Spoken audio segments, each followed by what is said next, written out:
Hello, and welcome to Season 11, Episode 123 of the Cartridge Club's Game of the Month podcast, where we bring together members of the Cartridge Club community to discuss our monthly playthrough.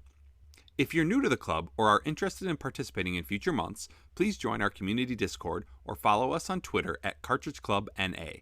We love to see the hashtag Cartridge Club used whenever you talk about one of the games we've selected. I'm Captain Algebra, and on behalf of our rotating pool of hosts, I'd like to thank you for tuning in. Additionally, on behalf of the entire Cartridge Club community, I'd like to give a huge shout out to our Patreon Club backers: Joel Boyce, Canadian Grooves, Christopher Rohr, Ross Rango, Caleb J. Ross, and Dean Lasagna. Thank you all so much. You're such an integral part of why we can do this each and every month. This month, we played a much anticipated sequel, Spider-Man 2. Joining me to talk about the game are Josh. What's going on? Ryan. Hello. And J-Chip. How's it going? All right, so before we actually get into Spider-Man 2, I just want to talk to you guys about your experience with the Spider-Man series and your hype level for Spider-Man 2. So, Ryan, why don't we start with you? What's your experience with the Spider-Man series? There is a lot. Spider-Man. I'll just start off to say that Spider-Man, Peter Parker Spider-Man, is my favorite comic book character, period. He's been like that way since my kid. It's between him and Batman. I know I grew up that way. It's very generic, but it's what I grew up in the right time for it. And Spider-Man was you just look cool. You can always just imagine putting your hands and your foot on the wall and pretend to be Spider-Man, doing the hand thing, the twist, or whatever you would call it. But yeah, Spider-Man was always been my favorite general character. And I've been playing his games all over the years. Now, I can't say I started with the Atari or the Nintendo ones. Those ones were very past me, despite me being a big Nintendo kid. But I can clearly remember being disappointed with a lot of Spider-Man games throughout my whole life. One comes to mind is Spider-Man, the X-Men versus Arcade for the Sega Genesis. I hated that game, but I rented it because Spider-Man and the X-Men. But over the years, they've gotten gradually better. The PS3 games were a lot of fun. I know there's still a few I have yet to really dabble with. But the Spider-Man for the PS2 generation, those are a good time. I even like the ones for like the PlayStation 1/N64 Dreamcast era ones were a lot of fun too. At least in my experience, they might be a little bit dated now. But Spider-Man PS4, which this game is the sequel for, is my favorite game on the PlayStation 4. So when we knew it was coming, so I was hyped beyond hyped before even the game's announcement was coming out. So that's my general history with the Spider-Man game franchises. Nice. Josh, how about you? The first one I remember playing, I'm the same as Rocket is with Spider-Man. I love it. I've been a fan since I was a kid. That's the only comic I would ever read as a kid. I kind of, my family and my parents thought comics were not good for kids, that type of feeling. But I would read Spider-Man all the time. And then the Neversoft PS1 Spider-Man game, I love that game. And then I think the other one I could recall would be Spider-Man 2 for PS2, which, oh, my balloon, go get my balloon, all that stuff. So love that game.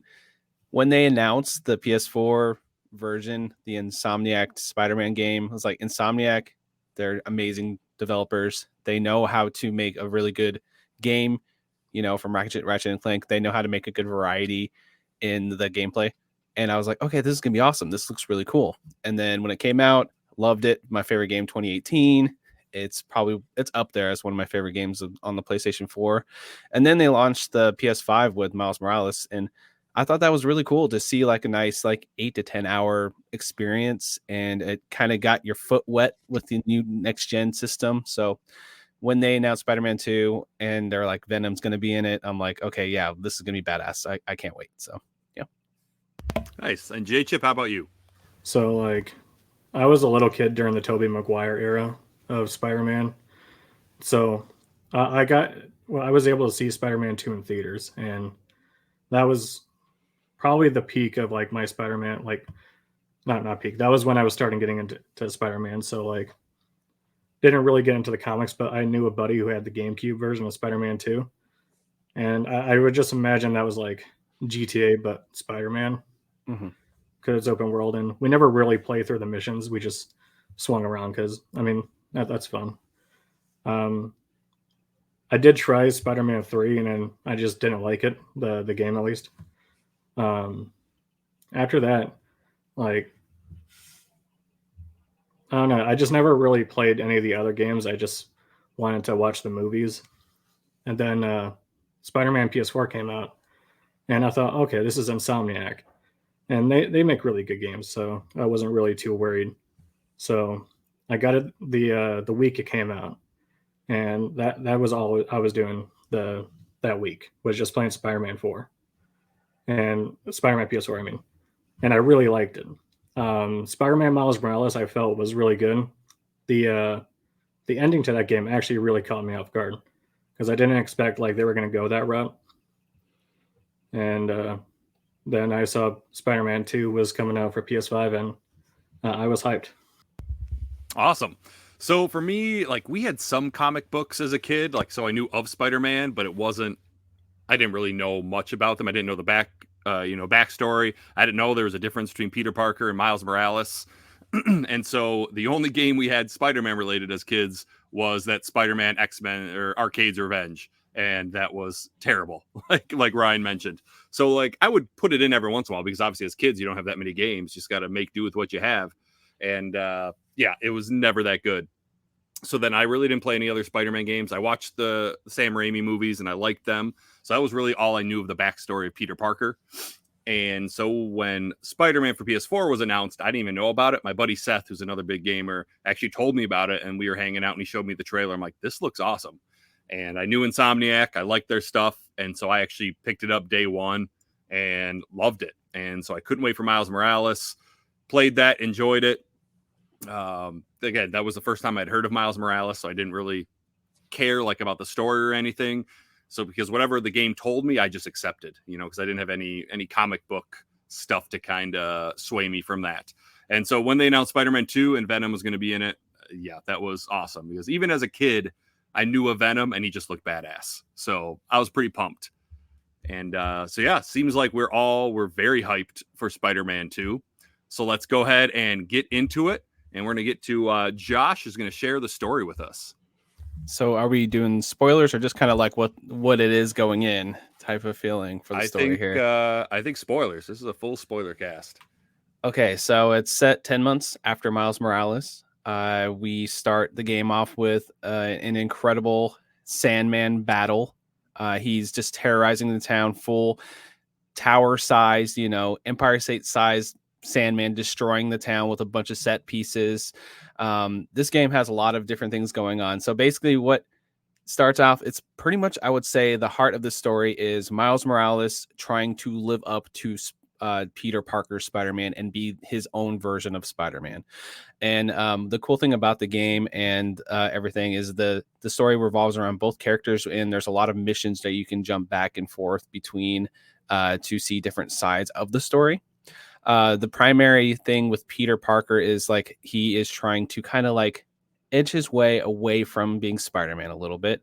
And then Miles Morales is kind of trying to reconcile his past from Herman Lee killing his dad and just trying to just find his place because he's Spider-Man and they're both Spider-Man. So yeah, it starts with Sandman. Amazing, incredible fight scene. And then you're kind of let loose into the open world with both the characters. You get introduced to the Lizard throughout the story. I mean, how deep do you want me to go in the story? There's a lot here. You go as deep as you want, man. Oh, okay. Pretty much Peter Parker and Harry Osborn's back in the picture. He starts a foundation, and Peter and him are trying to, or he's trying to like get Peter in, like, hey, maybe come here, help me out. He doesn't know he's Spider-Man. He's like, hey, come here, help me out. We're going to save the world, basically. We're going to heal the world, which is a theme that is throughout the entire story here. And Miles is, like I said, dealing with Herman Lee escaping. What's the name of the prison? Let's see. It was the Raft, right? The Raft. Yes, he escapes the Raft. And so he's trying to basically find him. And yeah, Dr. Connors works for Harry Osborn, and he's the Lizard. And a lot of the storyline, I would say, for all the villains in this, be that like the Lizard or Tombstone or and things like that, and Mysterio, they're trying to like make their image of themselves better, or like try to amend all the horrible things they have done. I feel like that reconciliation is a big theme throughout all of this game. So you'll meet all these different villains that are kind of like in the world. They're just trying to make up for all the people they killed or harassed or stole or whatever. Which I think it was really cool to see in here. Very unique take. We got Mary Jane. She's working for JJJ now. And there's a lot of stuff going back and forth between her and that guy. Basically, he's a shitty boss, which, pardon my French. He's a bad boss. And I don't know if we're allowed to cuss on here. I forget. But anyway, I do it anyway. But he's a terrible boss, and she doesn't like him. And there's a little bit of friction between her and Peter because of that. And yeah, it's pretty much throughout the game, you are discovering that the Venom suit is the thing that's happened. Harry has this suit on that has, powers that can help him heal himself because he has a disease that's killing him. And without the suit, he's basically going to die.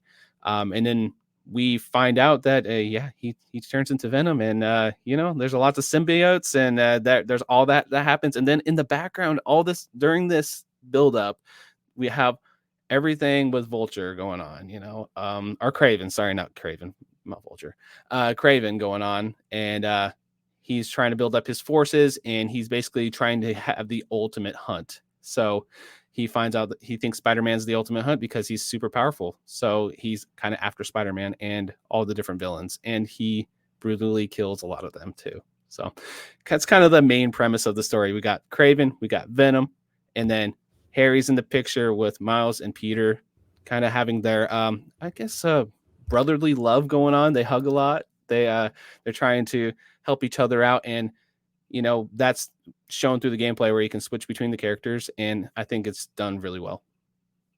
Awesome. Thanks, Josh. So what do you guys think about the story? Because I know we got some people who were really into the comics and other people who had no experience with the comics. So did the story bother you at all because it wasn't exactly like the comics, or did we enjoy it?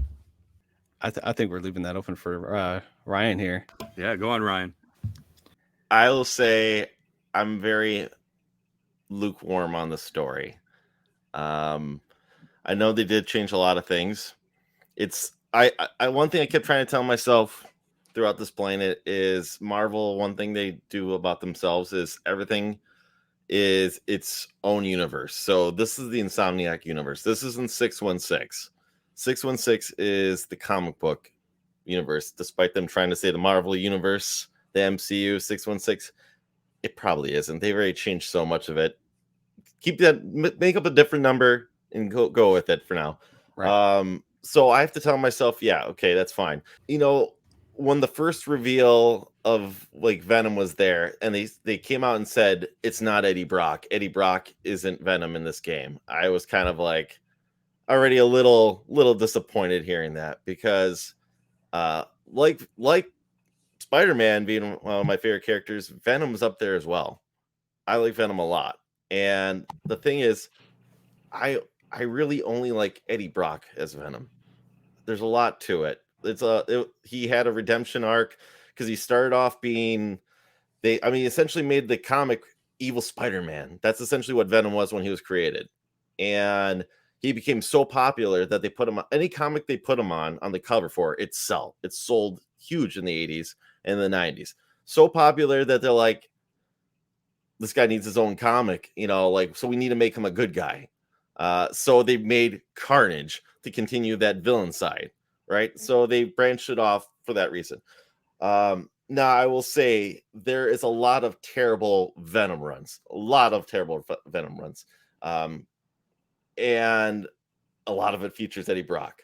For a longest time, I would say I love Venom, but more as a character in a Spider-Man story. By his own story, it's not very pretty. That was until 2018. when Donny Cates took over. That's right when I got right back into reading comics. And it's because I was so into the MCU movies, and I still am.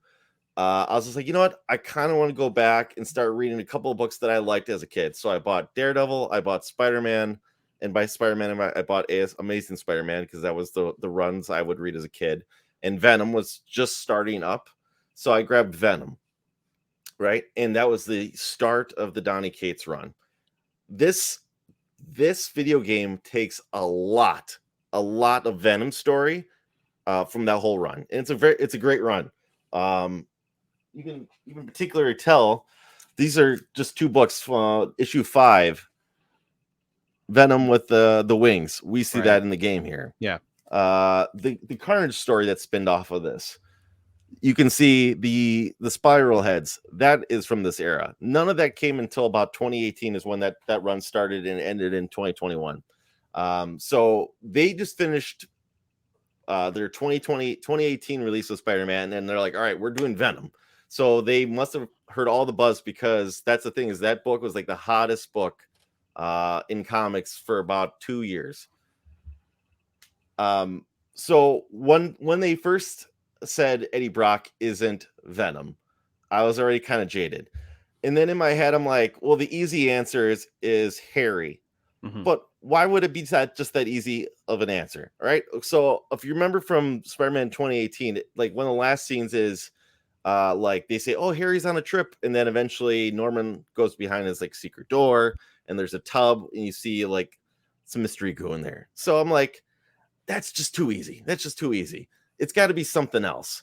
So my comic knowledge starts going in my head, and I'm like, what is this? So I start thinking of what's the one Kraven story arc that everyone always talks about. It's Kraven's Last Hunt, right? And in that story arc, eventually Peter Parker loses to Kraven, and Kraven just kind of starts being Spider-Man, and he starts being a better Spider-Man, than Peter Parker, and he's donning the black suit. So in my head, I'm like, maybe Kraven is actually going to be Venom here. Maybe he loses to Peter Parker, and then the symbiote goes to him, right?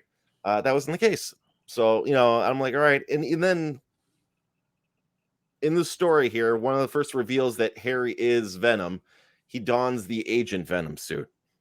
So I'm like, okay, I guess, but that's like Flash Thompson's thing. And Flash Thompson, the main reason why he kind of dons is because Eddie loses the suit and whatnot. And then in Comics Wars, Flash loses his legs because he was in the army. He went from being this jock, this prick who would pick on Peter, and eventually he kind of signs up for the army, becomes this war hero, loses his leg saving soldiers and saving people. So they kind of like give him a second life to donning the suit, and in doing so, it makes him like one of the best soldiers, and they put him out on missions and blah blah blah blah. Eventually, he becomes anti-Agent Venom down the road, which kind of looks like what Peter eventually becomes here. So there was already like a couple of things that going against it, right? I will say though, I love playing as Peter Parker in the symbiote. I don't know if I like the changes as playing, even though it was a lot of fun. I don't like the changings of Venom's powers too in this story. They did a lot of things, like they gave Peter Parker like Venom powers, right? Peter Parker, when he wears the symbiote in the comics, and granted, I have to like repeat myself, I have to tell myself this isn't that same universe. Peter Parker is just like a more enhanced Spider-Man. He's stronger. He's got like unlimited webbing. He doesn't have to worry about changing that. And it does make him more evil. The longer he wears it, the more messed up he becomes, where he realizes it and he knows he has to drop the suit. I don't know if I like the ability of him having tentacles come out of his hands, despite it being a lot of fun to play with. And I don't like they gave Venom a lot of Carnage's abilities, like the whole like brainwashing all these people and like turning them into those spinny head symbiotes. Mm-hmm. That's not something Venom does. That's not one of his abilities. That's something Carnage does. I understand they're trying to tell a story without. I guess they like I said, they borrow a lot from all these things. Where I'm like, I kind of wish they probably would have saved that for maybe a Carnage thing. I mean, there's a lot to the whole spinny thing in the meteorite with the spinny, I think, is it leads back to the creator of the symbiotes. And there's talks of a Venom spinoff and everything too. I don't know. I get the story. I get the story and everything. And if I'm gonna make one big complaint too about the story, is it feels like the main story is Peter's, is all Peter's and Harry and Mary Jane, and Miles's story feels like a tack on. And in that, like, Miles, and I've seen this meme, so it's not like me coming up with this original idea. Miles's main story is, I don't want to do my college essay. I like, and everyone keeps reminding, hey, did you do your essay? No, I'll get to it. And even when Peter's like symbiote Spider-Man, he's like, did you do that essay yet? And he's like, I'm busy. Sorry, I gotta be Spider-Man right now. So it seems like that's a lot of the case, right? Miles is ignoring his responsibilities. His mom is trying to restart her life over by dating someone new, and he just takes off to go do Spider-Man stuff without ignoring his responsibilities, and maybe a favor of trying to impress Peter. Because that comes the whole thing too with like he kind of gets upset with him giving Harry a lot more time. But I don't know. Like I said, I got a lot more complaints about this game, but I'm gonna let other people talk here for a moment. So I know that's a long tirade. I got more, but I did like this game. I want to state that I did like this game, but I got a lot more to say. I can't disagree with you more on almost all your points, but that's okay. No, that's good. I appreciate it, Ryan. I mean, that what makes a fun podcast, right? When you got disagreements. Yeah. So, but everything that I guess I didn't like, I can have a reason for. Right. And because like I would think something would make more sense because of this, or something because of this. So like I said, that's not the. I don't know. Maybe it is. I don't know. I haven't thought if that's like the main reason why. I will say I think I like 2018 more than I like this game, despite this being the better game. Right. I want to say I think 2018 left a more impact on me than this game did. Okay. So okay. I just want to comment. I think that I do agree with a lot of the things you were saying about Miles. I do think they could have added a little more to his story. I do think there was some nice things with the Visions Academy missions, and then like the whole thing with, like I said, Herman Lee and him trying to, come to terms with, I have all this power. I could literally kill this guy right now, but he chooses the better path. And I think that him taking up the mantle, maybe as the Spider-Man in the I almost said MCU, in this universe, in the Insomniac universe, is pretty much, I think, what they're going forward, to be honest. Even though he had the Colgate toothpaste suit there at the end randomly. But anyway, we can talk about that later. But I think that you have some very valid points. But I was listening to an interview with Brian Itzahar, that he's like the creative director of the series, and he said that having Harry be Venom was something they were kind of going back and forth on, but the reason he did use Harry as the main heart of the story, because it's his best friend, and it's really easy for Peter to latch on. It's easy for the audience to okay, this is Peter's lifelong best friend. They even had the scene where you go back in time and do like the little heist mission with them and things. It makes it easier for the story to have a lot more stakes and heart. That's the reason they did it. So I can see the reasoning. They just introduced a guy named Eddie Brock, and then a lot of people who don't know the comics are going to be like, "Who's Eddie? Why do I care?" You know what I mean? I think that's pretty much why they did it for more of a general audience because of that. I think that's their reasoning behind that. So yeah, that makes sense. J-Chip, you have any thoughts on the story? So I thought the story was amazing. My only issue with the story is that it felt very formulaic. So like in Spider-Man PS4, you go to the place Aunt May is working at, and everything seems nice. You meet the bad guy, and everything seems hunky-dory. And then suddenly everything goes to shit. The same thing almost happens in Spider-Man 2, where you go to where Harry's working at, everything seems fine, and then it just kind of the ball kind of rolls down and it just is a total shit show. So I think that's my only kind of complaint. I wish they were a bit more creative with like formulating the story. Like we don't need like a great introduction to like I guess Harry in the sense that like everything's going to be perfect. So I wish they would did that. But other than that, I thought the story was great. I think Craven, I think, is the MVP of the story. Just him being so menacing and like vicious, like I just really like that a lot. And pretty much the way he gets taken out, I thought was fantastic. Because like I didn't really know how far they were going to push, but they push hard. For sure. I definitely like Craven too. Again, not knowing the comics, I knew nothing about him, so I thought it was pretty cool that he's like looking for that very important hunt, that major hunt to like kind of feel something, you know. And I thought he was a cool character. I did not expect how they ended it. I thought he might last longer or something like that, but I thought it was cool. I would say overall with the story, I liked it. Again, not having with the comic books, it doesn't bother me how things happened. Obviously, I knew of Eddie Brock because of the Sam Raimi movies, but it didn't bother me that it was Harry. I think I agree with Josh that it kind of gives the more the feels for that general audience. But I think, and it's a nitpick, I would say the thing I didn't like about the story was trying to reform the villains. Like I get where they're coming from, and it's kind of cool, but to me, a villain is a villain, right? They've done terrible things. They've killed people. Like, I don't see them all of a sudden just being able to reform. You had Tombstone was working at the God, where was he? That festival or something. The festival, right? Yeah. It's like, I don't think I would want this guy who's got these powers who can kill people to just be working where my kids can go ride on these rides. You know, I don't know. I didn't love that part. You know, the one thing too, I think, so when they were kind of revealing this, and I thought maybe they're going to take elements from Craven's Last Hunt, and they kind of even did.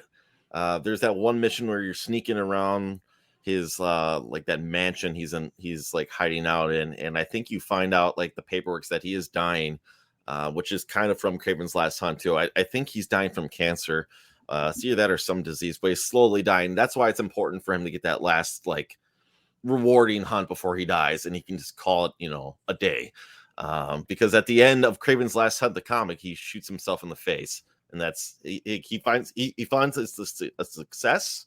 He did what he accomplished, and it's time to go. That's kind of what Craven's Last Hunt is. So I was assuming that was going to kind of happen. Now it didn't happen that way. It happened another way in the game. Thought that was kind of cool.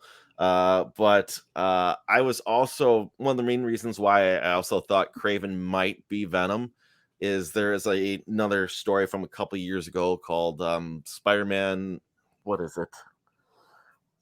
Life Story, Spider-Man Life Story, where every book is another decade. So when they get to the 80s, they come the kind of the biggest arcs from the 80s were Peter wearing the symbiote suit, Venom, and Craven's Last Hunt. Those were like the biggest. And that's the thing, is every single decade they took what were the big moments of the decade and they made it like a focal point, and it was a continuation of his life. So when it started in the 60s, he's a teenager, 70s, 20s, 30s, you know, 80s. At the end of that book, after Craven kills himself, the symbiote latches on to Craven, and then it comes back at the very end, where basically there's at least one more point down in the last book, basically where there's confrontation, and it's like a Venom Craven kind of thing. But yeah, I kind of agree with you on the now that you mentioned it, the villains. I know they have way more villains to cover here, right? You know, I want to say if we can start going into the side missions here, is it okay if we go into side missions here? Yeah, for sure. I was I think getting upset more as I was playing some of the side missions. One for the cult, right? And as I'm playing the cult, so there's two things right here, right? So there's two things where I'm like, you have this Spider-Man universe. Why are you doing this? So they have this fire cult, and the cult is setting fires to these places, and they worship. And eventually it gets to a side mission with Yuri is a character from the previous game. And if you played the DLC for 2018, She kind of is like I guess you consider it an anti-hero, but she's kind of a villain at the end of I believe she's like killing people at the end of those DLCs. Mhm. So I was expecting her to be a villain, but she's more of just an anti-hero, and she goes by Wraith in this one. There's a character in the Marvel universe connected to Spider-Man called Wraith. And he's actually more connected to Venom than anything. So I was kind of like, why are you giving her that name? I guess they didn't read that book. But and then eventually I think I might even said this to Josh singly, that when I eventually got to like who the cult leader is, in my head I'm like, why are they doing a cult when you have a cult in there? Carnage has a cult, and sure enough, you find out the leader is Cletus Cassidy, and I'm like, okay, well that makes sense. I'm fine on this. I was calmed down a little bit on that one. But You were getting all heated, Right. and then you're like, the reveal was like, okay, they're doing so okay by this one. You did read a little here. You did read a little, but I I'm gonna have some more complaints here about Venom, because you do like the game, right? I do. I do. Sure Like I want to game? state that I do like this game, but and I think people know what Venom's general weaknesses are, and it's fire and sound. And you're getting hit with fire, and what's it called, like nothing, or Venom's getting hit with fire, walking right through it like it's nothing. But bullets do damage. I'm guessing they just didn't want to program all that. That's the whole thing, because I mean, Venom essentially poops out bullets out of his mouth. That's how he gets if you ever see in the comics, he's got green ooze coming out of his mouth. That's how he poops. So it's kind of like, I was like, oh, okay, maybe they just didn't want to program this, because like sound was definitely an issue for him, but whatever. Sorry, there's more. I don't want to be this. I'm gonna give breaks here before my complaints here, so people are happy about this game. No, you're good. I thought the Carnage ending of the Flame missions was cool. Again, I had no idea who Cletus Cassidy was. So then when he kind of made that reference to Carnage at the end, I'm like, oh, that's awesome. So hopefully looking forward to like Spider-Man 3 and Carnage being a big part of it, I think would be cool. But since you talked about the side missions, does anyone else want to talk about any favorite side missions? Did we think the side missions were better in this one than in Spider-Man 2018? I did. I thought that at least every single one of them had more purpose than the first game. The first game had a bunch with purpose, but there were some that were like, all right, we're just doing these bases just to do these bases, and there wasn't really much to it. Here, once you completed everything in a side mission, a side quest, you get some cool reveals. So it's like you said, the flame, or you're doing the Mysterio stuff, and then there's that big Mysterio fight at the end, and then you find out, that it's not Mysterio, it's his cohorts that are trying to like trick people to think he's Mysterio. Well, it's a pretty cool reveal. I actually thought that fight scene was pretty cool. So all these little like collectibles, the spider bots had a payoff, the photo ops have a payoff, everything has a payoff. So I think that they were better implemented in this one.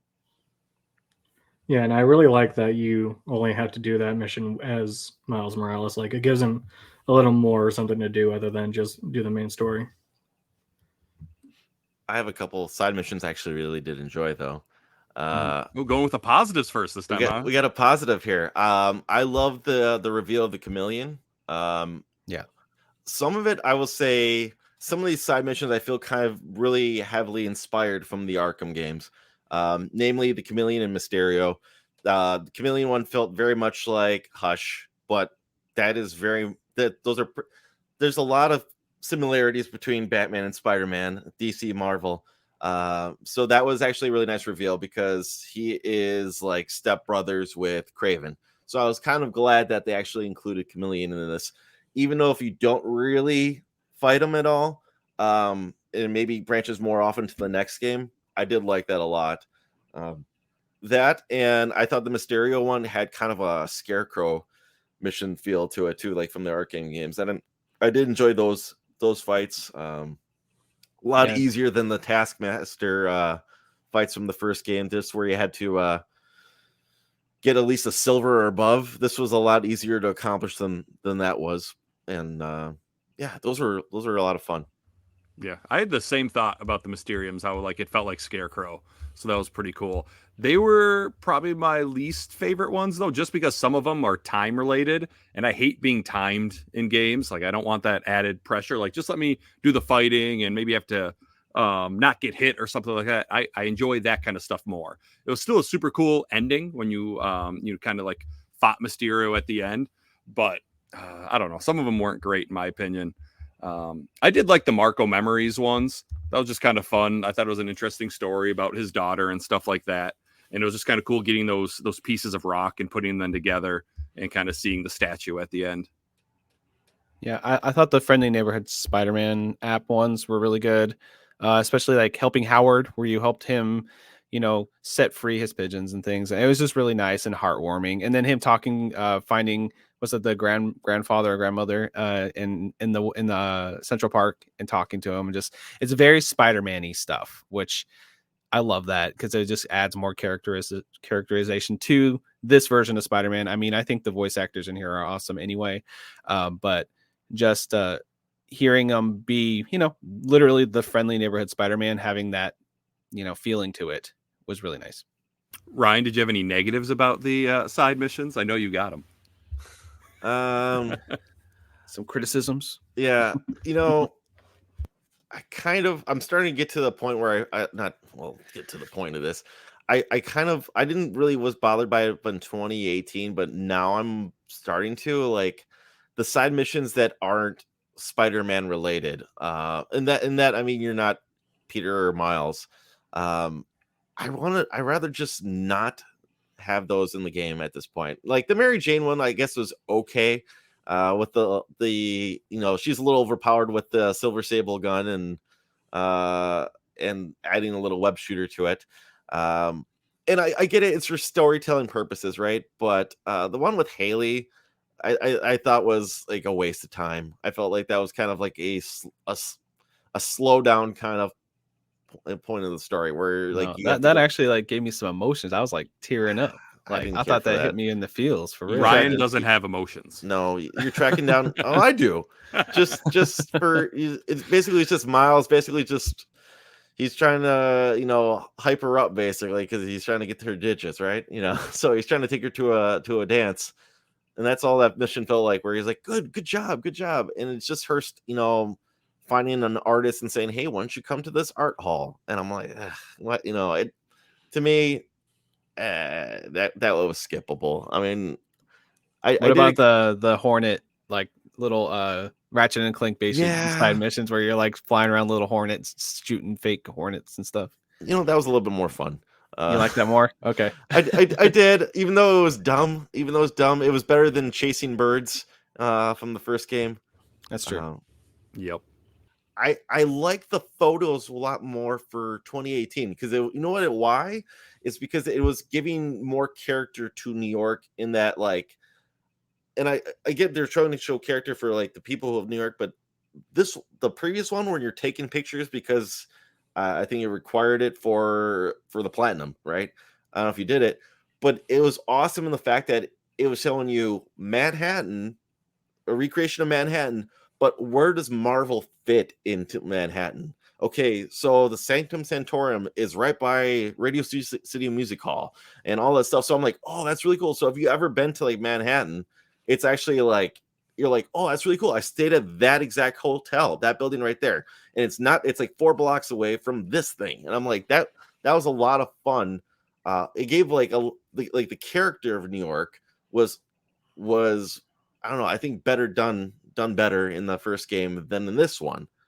Yeah, I think they're just, instead of doing locations, they're just focusing on the people, which I think that the reason it's different is because we don't just want to go take the same pictures again, right? Yeah. So, I mean, I understand it, but I'm just saying I think it was better in the first one. Yeah. Yeah.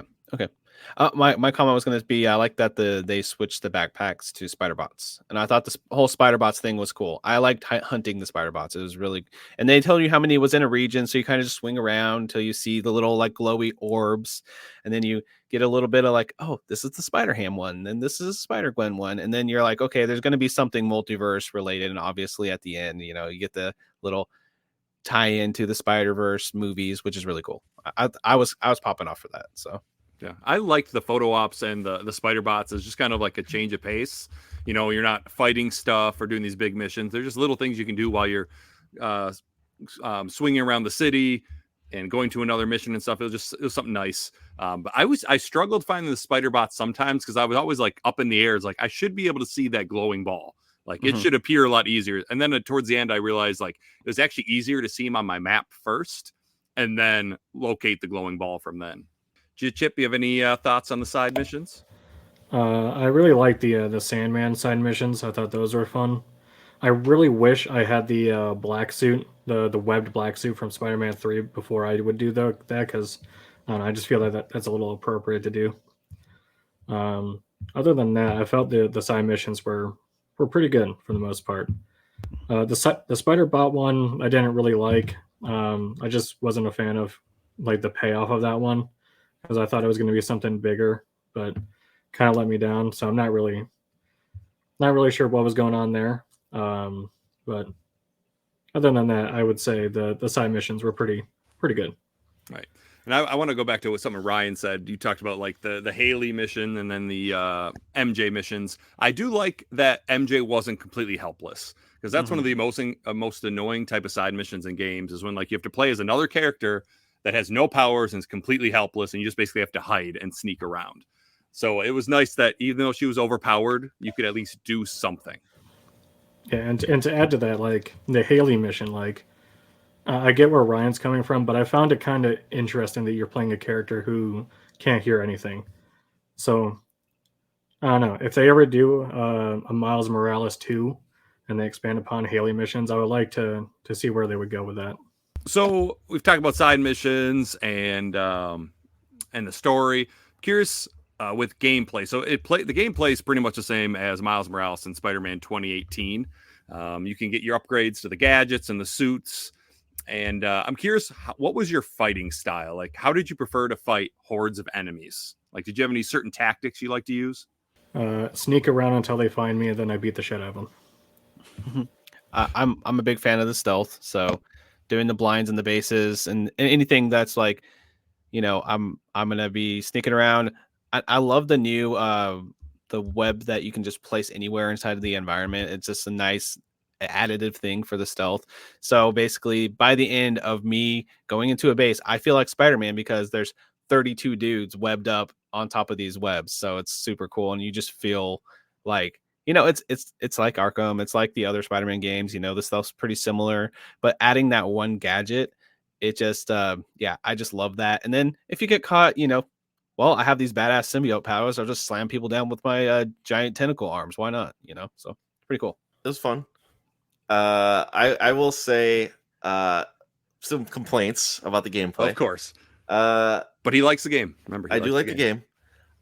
So at first, I thought this was a bonus. As I was playing the game, I really liked it. The addition of the web wings. I was gliding here and there, everywhere I was going throughout the game. Basically, I was just doing that. And then I kind of like towards the end of the game started realizing it took away something from that first game where I think I noticed, and I played the majority of this game on, I don't know if it was run better on 30 frames or what. I chose the 4K 40 option for how to run this game. I didn't do 60. I did 4K 40. I did 60 just to start off and then found 4K 40 and I just went with there.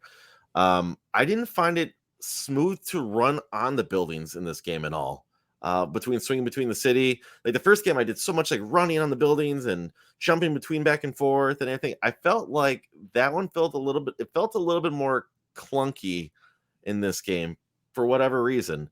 So I mean, I stuck to flying most of the time, but that takes away from the Spider-Man feel. Like I never, as a kid, imagined or wanted to pretend to be like, you know, flying around as Spider-Man. I imagined when to swing around. It's like even with the previous games, the older games, swinging through the city was a lot of fun. Like you kind of took it away. I understand it's a new ability and it was a lot of fun, and maybe that's why they included it because I did it for both Peter and Miles. But the more I thought about it, it kind of took away the travel abilities. Or at least it wasn't as clean in my opinion from the first game. But I guess another complaint I have for this game is that, and maybe it has to do because I did hear the game's director say we want to have the same amount of suits for Peter as they do Miles. One of the things that was really neat about the first game suits is they almost all of them had like a special ability. Like one would give you more defense, or one would give you like make you stronger, or they give you the spider suit where or the superior spider suit, or the Civil War with arms, right? Iron Spider, whatever. Yeah, I really liked that about the first game. I kind of felt like it was missing. Like it just felt like the suits are just different skins in this game where they didn't do anything different to help you. And I understand it kind of because they were establishing what they were doing with Miles, where you were giving him like his Venom punch powers and making him overpowered. That you have to do something with for Peter, which they did with the symbiote. But I felt like you lost something here by taking that away. It's just something like small, but like I kind of missed it a lot. Like I wish if I wanted to play as Venom, or like at eventually after you give up the symbiote and you become like anti-Venom's Peter Parker, and you can eventually carry that throughout the whole rest of the game where you keep the symbiote powers. I rather wish that with the black suit options that they had in this game, I wish like if you wanted those abilities, you had to put that suit back on. Like I think that would have been a thing. Maybe it's just more and more stuff they would have to do. I just think it would have been a little bit more fun. Because I'll say this too.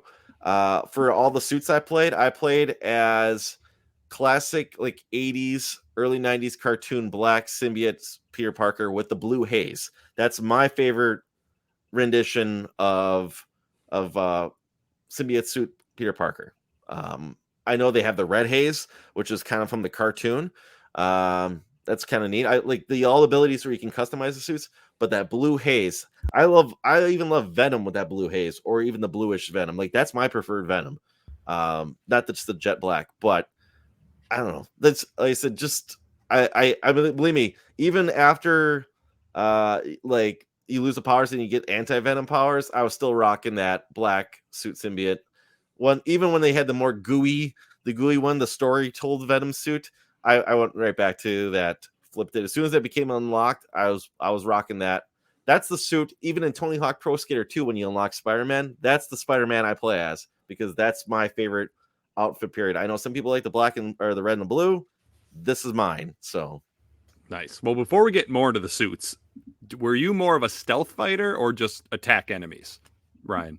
After getting the symbiote stuff, I was almost just going at people straight at them. Like I would maybe get one or two, but I was basically like, let's just rock this house. I didn't care anymore at that point, because not saying like whatever. I was just having fun with like the symbiote powers more than anything. So yeah, I found myself going through phases. So in Spider-Man 2018, I did a ton of stealth, and at the beginning of this game, I didn't. I just wanted to fight, and I used a lot of aerial attacks. So like I would kick the enemies up into the air and then fight them up there, because I only had to worry about projectiles, because then the people on the ground couldn't get me.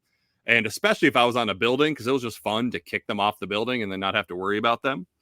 And then we got the ability to shoot that line shooter kind of in buildings, and you can kind of walk over it like you could in the Arkham games. And then I was stringing a bunch of people up, kind of like Josh said. And I felt proud with how many people were strung up before I left a room. But then towards the end, once we got the Venom powers and anti-Venom, then kind of like you, Ryan, like I just went straight at people because the powers were super cool. How did everybody else feel about the wings? I thought they were okay. There was even a trophy that you needed to use them for, but I think I'd rather swing around the city. Yeah, me too. I think the wings are a cool gimmick, but like you're kind of taking away from Spider-Man. Like it'd be kind of like playing as the Flash, but you have to use a car to get around. Like Sonic All-Star Racers, right? Oh yeah. Yeah, I thought I can agree with you guys. I see where you guys are coming from, but I just thought it was fun. I don't know how they're gonna go back from that now, like in another game, because we're just stuck with the web, the web wings going forward, period. Because like they already said, okay, this is a power, unless there's some kind of like lore reason, like, oh no, this villain stole your web wing, so you can't do it anymore. But we're pretty much stuck doing it. I think that what I made myself do a little bit more is I'm just gonna swing, and just add some web wing in here and there. So I still felt like Spider-Man, but this has been commented a lot. The traversal is basically like a mini Superman game hidden inside of a Spider-Man game. So I see the people commenting on that, and I was like, yeah, you're right. I can fly all the way across the entire the map without touching a web if I really wanted to. So because they have those little things to like add your height to it every once in a while, like the little like steam ports, I guess, and then the little like tunnels, little web tunnels, or little wing tunnels, whatever. And yeah, you can just fly across. But hey, I try to swing because I'm Spider-Man. I'm swinging, right? Yeah, So I did enjoy those jet streams though. That was kind of fun, like going over the water to the other part of the island. It's like, okay, that's cool, but yeah, I would rather swing. Ryan, you brought up the suits, and I agree that they're missing those powers from the first game. But at the same time, sometimes I liked how a suit looked in the first game, but I thought its power sucked. And so then it's like, God, I don't know what I'd rather have, a better power or just kind of look better. And so it was kind of nice that they got rid of those, but at the same time, I did miss them. Did you guys have favorite suits at all? I don't know which one it was called. He kind of looked like anime Miles Morales, I guess. He had kind of basically a turtleneck over half of his suit, his face or whatever. That one I rocked a lot. I just thought it looked really nice in motion, and it really suits Miles Morales as a character. So I was like, I did that one, the red version of it, and I was rocking that probably half of the game. I like that they still have the Spider-Verse like 12 frames per second, like swinging in the animation in there. But honestly, I can't do it for more than like 20 minutes. I start getting motion sick. I'm like, yeah, this is not working for me. So I have to turn it off. But occasionally I would flip that on, the Noir suit or the Spider-Verse one on. Just I'm going to go do this base as Into the Spider-Verse Miles Morales. Why not? But that's the one I use for Miles. For Peter, I pretty much stuck with more of a classic red and blue. I do like the White Spider, but they have a lot of random options. So I actually just started doing some just silly looking ones at the end there when I'm trying to get the platinum. I'm like, oh, I can be Combat Spider-Man right now. Why not? Let's do it, and just having fun with it. So for me, when I'm Peter, I always go with the web suit from the Tobey Maguire trilogy. Yeah, nice one. I just have the most nostalgia for that one. Even Spider-Man 3. I know people don't like that movie as much, but I still enjoy it for what it is. So that's mainly the suit I would go with. And as for Miles, I usually just picked whichever one looked coolest. I like the one where he's wearing a hoodie and like some combat boots. I just felt that looked cool on him. Ryan, you liked the Venom suits, right? The black ones. Yeah, mostly just the standard black and with the blue haze, the blue shadow haze around him. But for Miles, I pulled it back out from Miles Morales, the little Spider Cat one with the backpack. Oh yeah, I love that one too. Yeah, that cute. one, that one I rock with, and Absolute Carnage, the Spider-Man Miles Morales suit from that one.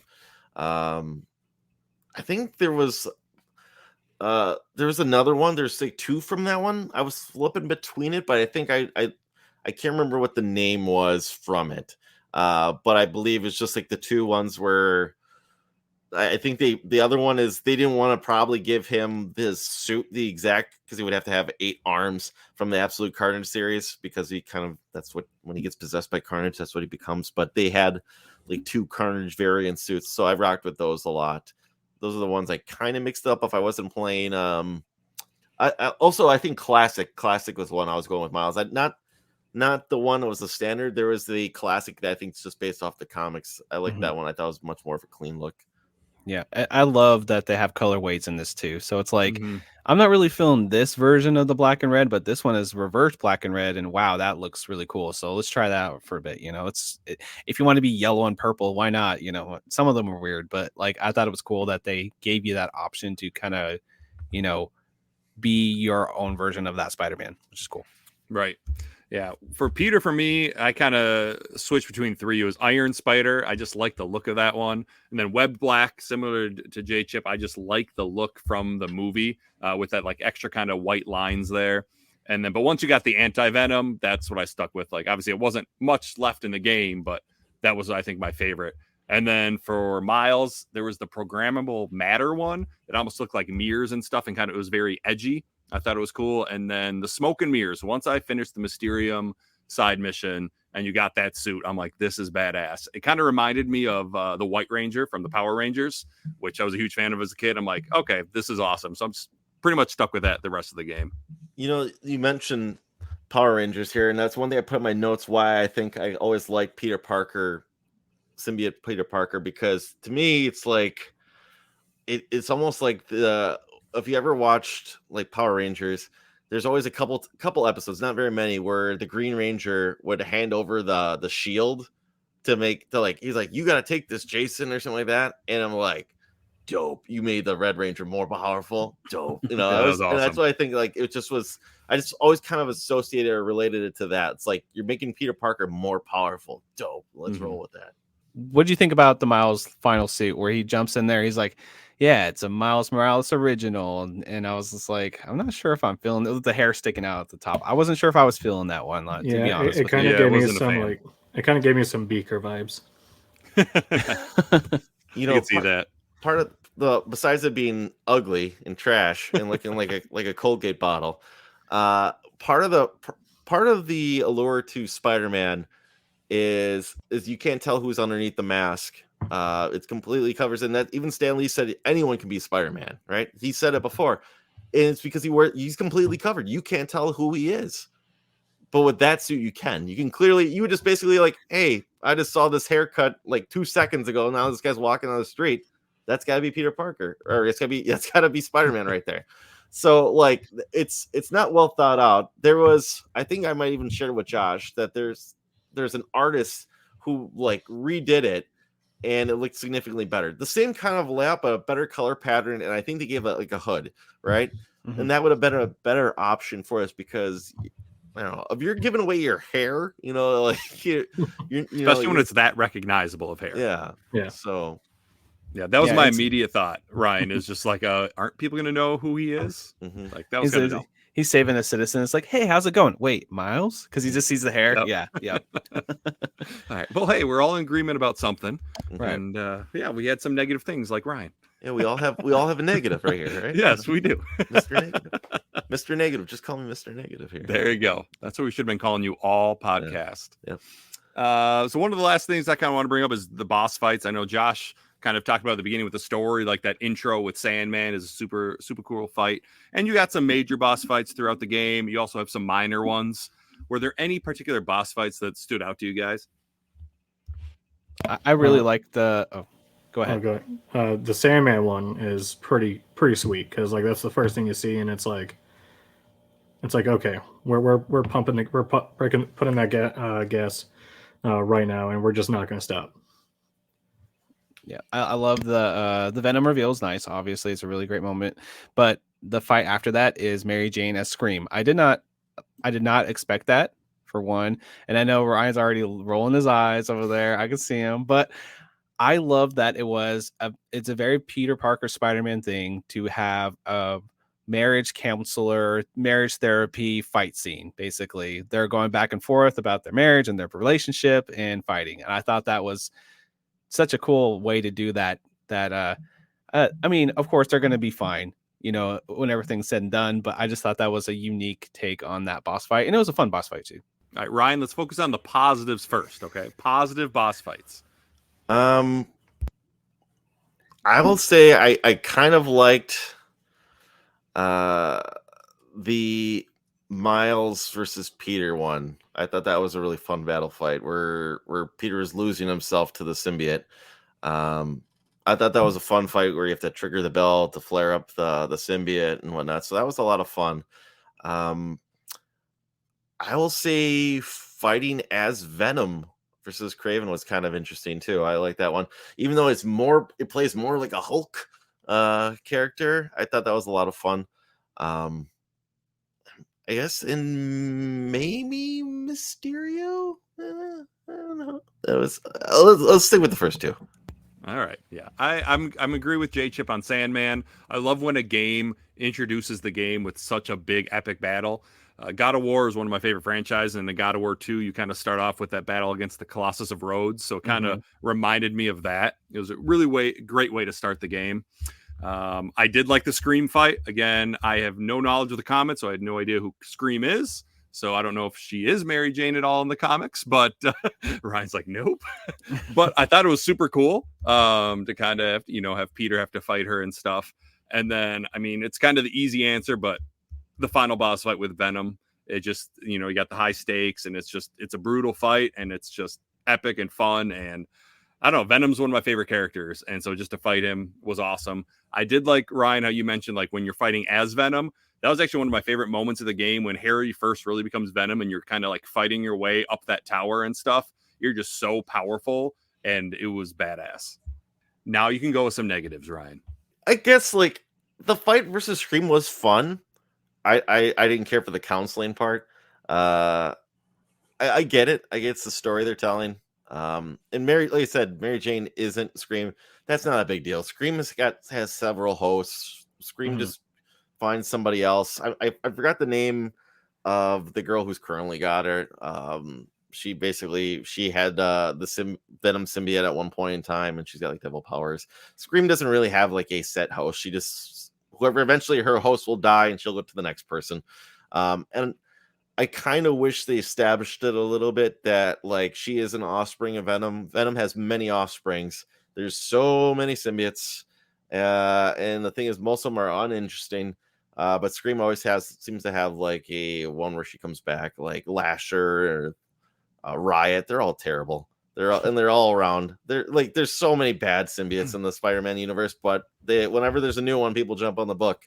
The main ones are really Carnage. I kind of wish they would establish like that as like, instead of just being in a tube, just being like that, like even if it's at the end, like I've always associated it, and it could be wrong, that when the current symbiote like leaves like becomes like the offspring of Venom, it's like the evil side leaving Venom, despite Venom not being quite the best thing.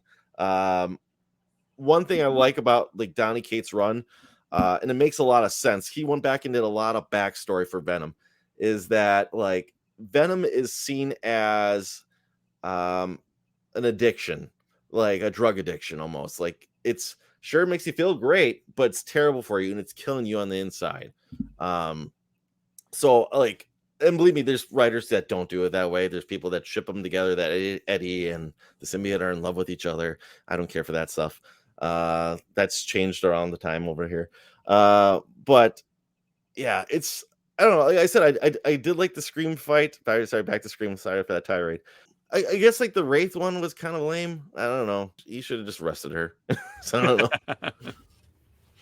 I did like the Mr. Negative fight with Miles, though. Yeah, that was fun. That was a good one. Yeah, going into the negative zone, basically back and forth, and kind of, Herman becoming a better version of himself. I know, like, you guys are kind of like not super cool on the Reform. I think that was probably the most earned out of all the Reform people in this, because, Miles could literally just venomed him to death, shocked him to death right there.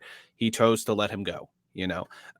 So he said, oh wow, he forgave me even though I killed his dad. That's a pretty powerful thing. So I think that fight leading up to that, and it was a pretty intense fight. It took a couple of tries for me, and I thought that was pretty epic. J Chip, you have any like least favorite at all? I found the lizard to be kind of boring. My only problem with the lizard is that they have this build up, but it kind of goes nowhere. And once you're done with the fight, he's just kind of there. So I kind of wish they did something more with him. Right. Yeah, I would kind of agree with Ryan on the Wraith one. That was probably my least favorite. It wasn't a very epic fight, I thought. I did like that Mr. Negative one. I thought it was super cool because Miles is so angry at him and pretty much hates him and stuff. But in the end, he is able to like get past that and like show that, he's a good person. He's a good Spider-Man. So I kind of agree with the Reform for Mr. Negative. That was a pretty cool moment. he is a character in the comics that does that too, where he goes back, where he's had whenever that venom or the negative stuff flares up, but he is kind of not the worst of the villains. There's a lot worse villains than that. Same thing with Connors, Dr. Connors, the lizard, very much where they're like they are not terrible people, but they suffer from having, and that's why I think Peter has to like save them, because they're not bad people. They're just, when something happens to them, like they can't control it. Right. That makes sense then. Well, before we get to like our overall thoughts, is there anything else you guys want to talk about Spider-Man 2? The gameplay, a little bit more.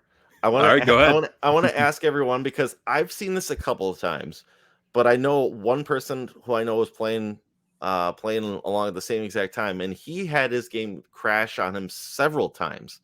I didn't have the game crash on me at all, but I did notice like some bad glitches. Like whenever you do those, like it popped up a lot for me when I was fighting. And all of a sudden, like you do like a tag team combo with Miles or Peter. You'd be in a fight on the street, and they're like, "Hey, I'm here," and like you'd be fighting a guy. There'd be times where like you'd be punching a guy, and like Miles already swung past, but like the guy's leg is flipped in the other direction. Like they do that slow-mo tag where they point at each other and they go by. There'd be like times where the guy would be flipped in the wrong direction, or like the webbing was pulled in a different direction. And I noticed like times where like I couldn't finish a fight because one of Craven's birds was stuck in a building. So I just had to leave and come back, because like you couldn't advance it. Like it was one of those Craven towers he had to shut down. I couldn't do it because it was stuck in a building, and it happened at least like twice. Did anyone, like I said, my one friend had a really bad experience where it crashed on him at least 6 times. And I know they patched it a couple of times, but the last time I played it, it still had like, it's like little hairs of errors. I don't know if anyone else had like an experience like that. So the only experience I had is with a Mary Jane mission. I accidentally exited out of that one, and for whatever reason, Mary Jane's just on a building T-posing. And basically what I had to do is I had to restart the checkpoint to go back to the Mary Jane mission to do, or just do it completely over again. So I found that to be kind of an issue. It didn't break the game after that, but that was my only issue with that game, I guess, as far as like glitches is concerned. Pretty glitch free for me. I mean, with any game that's open world, you're going to see occasional clip in with different things, but it didn't hinder my enjoyment of the game. I had no sequence breaking like you did with the Craven flying drones or anything. Nothing like that happened to me. I was pretty smooth sailing. So I know I've heard some technical issues have been plaguing the game, at least near launch. They probably fixed it since then, but I had a good time. Yeah, mine was similar to Josh. I didn't really run into any glitches. Didn't have it crash at all. And I played for some pretty long sessions. In fact, like I'd only played for like a few hours, and then I got sick right before my daughter's birthday. And so my wife didn't want me out with all the people that are at our house. So I was like, I just brought the PlayStation 5 in our room, brought in a TV, and I just pretty much played that all day, and I had no issues. One more thing, and this is the positive. All right, good. Positive, opposite of Mr. Negative here. I thought it was really neat. I don't know if you guys, it probably went past everyone's head, but I kind of noticed it right away as I fired up the game, and it has to do with the PlayStation 5 controller. Just like slowly walking, you can feel like the slight little taps on the controller, and it stood out to me like right away. I'm like, that's really neat. I just thought that was really. I'm gonna have to start looking for it now more in other games, but I just thought it was really just a nice little touch that probably would go past someone's head. You don't feel like jumping a building or building. You might get the rumbles, but just walk, and you can feel like slight right left step on the right and left side of the controller. I just thought that was really neat. Yeah, a lot of really cool dual sense when you get the Venom powers for the first time, the symbiote stuff. The whole controller's like making sound and vibrating. It just adds to that like epic, like I'm kicking ass right now. So they did a good job with that. Yeah, I noticed that too, Ryan, and I thought it was pretty cool. I want to mention a cool moment from the game. Black Cat. She just appears. If you didn't play the DLC, you might be a little lost here. You're like, what? Who's this chick? But it is what it is. You mean play the DLC, I guess, right? But she appears and you're swinging through portals, which is really cool. Like I thought that was awesome. You're randomly in Antarctica And then they had the little Wong teaser, like, oh, hey, I need that back, Wong, and I thought that was really cool. And she's in London now, so maybe there'll be like a side story that where you're in London as Black Cat later on. You never know. But I thought that was super cool. That one really took me by surprise. Ryan or Jacob, you have any like unforgettable moments or things that you really liked? I do have one question, but one of my favorite things about this game, I guess, is just beating people up in this game. Like, it just feels so satisfying when you finish a guy off. And I don't know, I just found the gameplay of this to be really fun. But my question to you guys, and this has been kind of the hot topic for this game, is the game's length. I've heard some people say this game is very short, and I just kind of want to get your guys' opinion on that game, on that topic. Yeah, I was fine with it. I think I'm trying to remember. I'm trying to look it up real quick. I want to say I finished it in 25 hours, and that's including getting the platinum. Just trying to see real quick.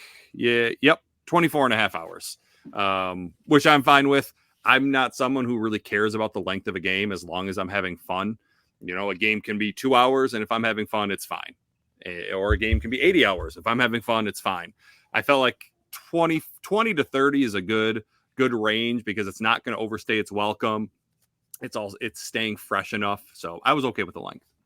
Yeah, I think it took me around 35 I got the platinum as well.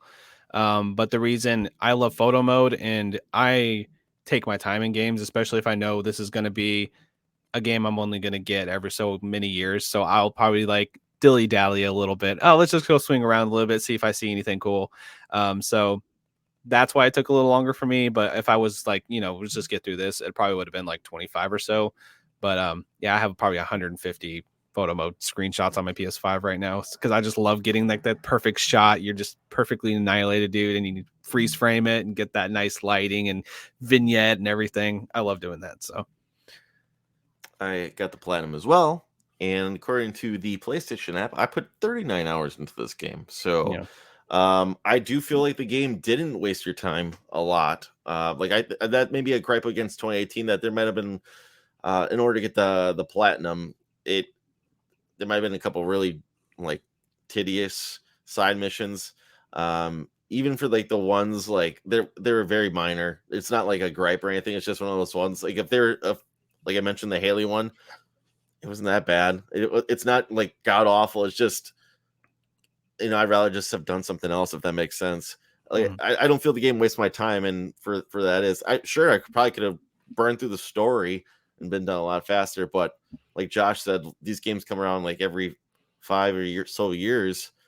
I'm going to take my time. I'm going to enjoy it. I'm going to try to see everything it has to offer and go from there.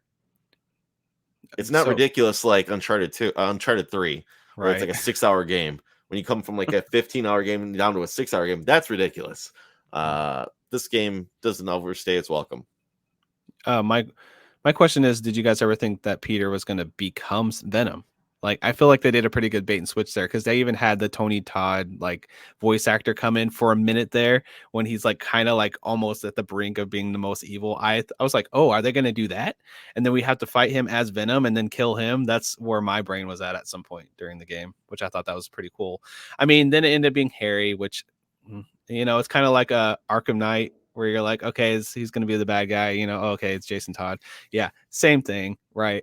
Spot on. Josh, yeah. 100% spot on. And like I said, I kind of mentioned that at the beginning of the show. I was hoping it wasn't Harry, because that's the most predictable answer. Right. There is another Harry character, Harry related, where he can, and maybe this will branch off Spider-Man 4 or Spider-Man 3. A couple of years ago, the Amazing Spider-Man arc had a character named Kindred, and from the first issue, I said to myself, I'm like, the easy answer is it's Harry, so I hope it isn't Harry. And then 74 issues later, the reveal that it's Harry. I'm like, it's not disappointing. It's just predictable, and it's like you said, exactly Arkham Knight, where they're like, it's not Jason Todd. And sure enough, it was Jason Todd. It fits the story beats. It fits like, yeah, okay, well, it makes perfect sense as the case. Why don't you be a little bit more creative with it? I thought it was cool. Still, I still thought when Harry was like, "We are Venom" and everything. I thought that was still an awesome moment, though. And then they set up Silk at the end, which if you're not a comic fan, you're like, "Who's Silk?" But though, if you don't care about comics, it's kind of a nice little teaser. Like, oh, there's another character coming along that might be interesting. So, all right. Well, I think it's time then for our overall thoughts. So, J Chip, we're going to start with you. What are your overall thoughts on this game? I loved it. These new Spider-Man games have been amazing. Just from a gameplay perspective, swinging around, beating people up. I love this game a lot. Is it my favorite Spider-Man game? I mean, time will tell. As of right now, I think I do have some recency bias, so I would say yes. But ask me in like a couple of years of what I think about this game, and maybe things will be different. I would say this game is very amazing. It's a spectacular Spider-Man game. I stand Spider-Man stuff. Like I love anything Spider-Man media already. So yeah, these games always leave a lasting impression, and I always love them. They're just always. I think that the fun factor can outweigh some of the nitpicky things of the story or whatever. You don't like, oh, I don't like that story beat as much as this, or I don't like the Miles suit, this or that, whatever. I think that when you get out of the game, you're like, damn, that was just a fun time. And they put some money into it. It's Sony. They put a lot of money into it. You see it, and it has a really great production value. You have so many awesome set pieces. And when there's many times I'm playing this game with my jaw on the floor, I'm like, damn, they're doing that. That's awesome. So yes, I loved it. I nitpick because I care. Okay. I did like this game. I still say I like 2018 more because that left a more lasting impression on me, where as soon as that game ended, I wanted to fire it up again, go. And this one, I have that. I don't have that feeling. I mean, I beat the game, and right now I feel like I'm done with it. Despite me loving the symbiote abilities, and Venom being in this game, it was good. It was good. Didn't hate it. It was just good. It wasn't great. It was good. All right. And yeah, I would say I loved it.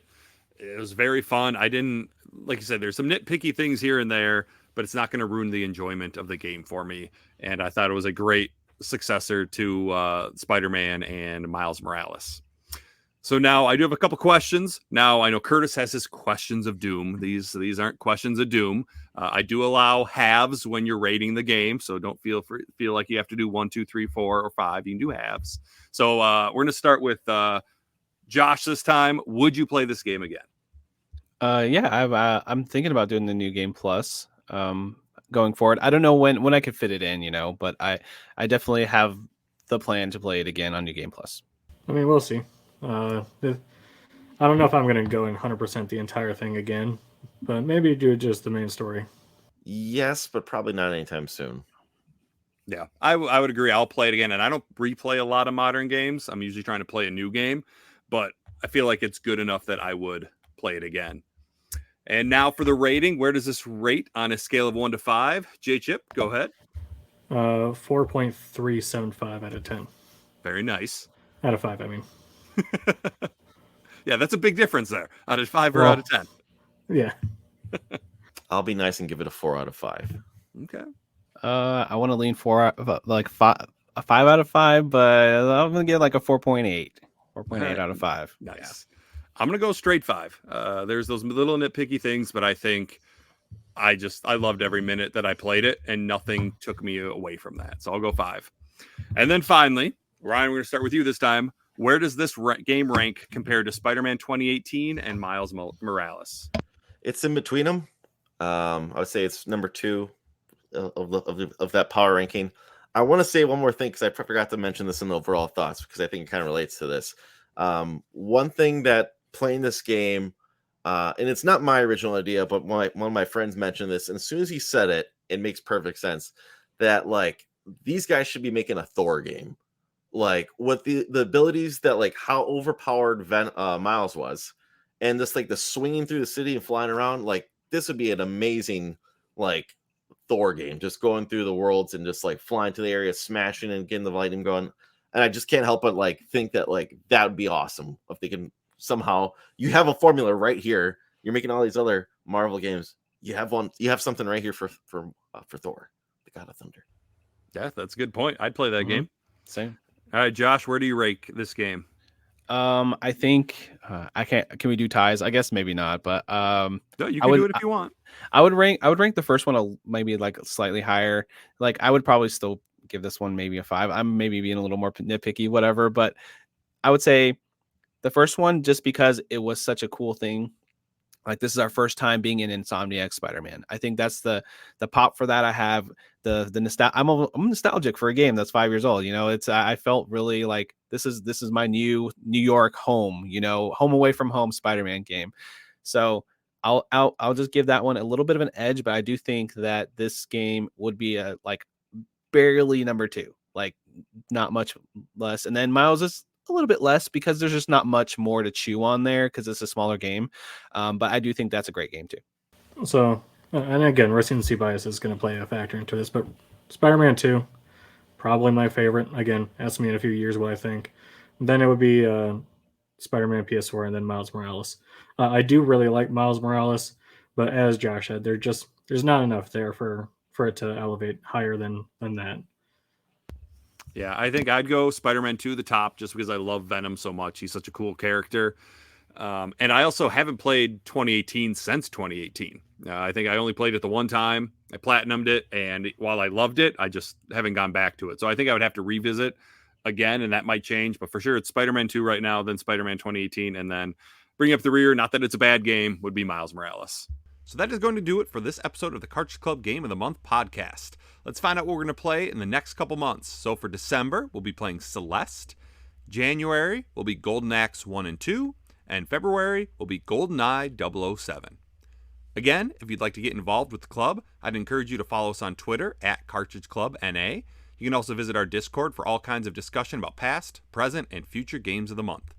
To those of you interested in supporting the club beyond a review on the podcast app of your choice, I'd like to mention that the club is entirely funded by pledges made from members of our community. We are extremely grateful to those supporters, and if you're interested in becoming one of them, please look into how you can do that at patreon.com/Cartridge Club. All right, so Josh, where can people find you on the interwebs? You can find me at Frantic Society on Twitter or X, whatever you prefer. And or you can find my podcast I do bi-weekly with a couple of friends. It's all about indie games called Indie Quest. You can find that at Indie Quest Pod on Twitter or X. All right, thanks. And Ryan. And thanks for having me.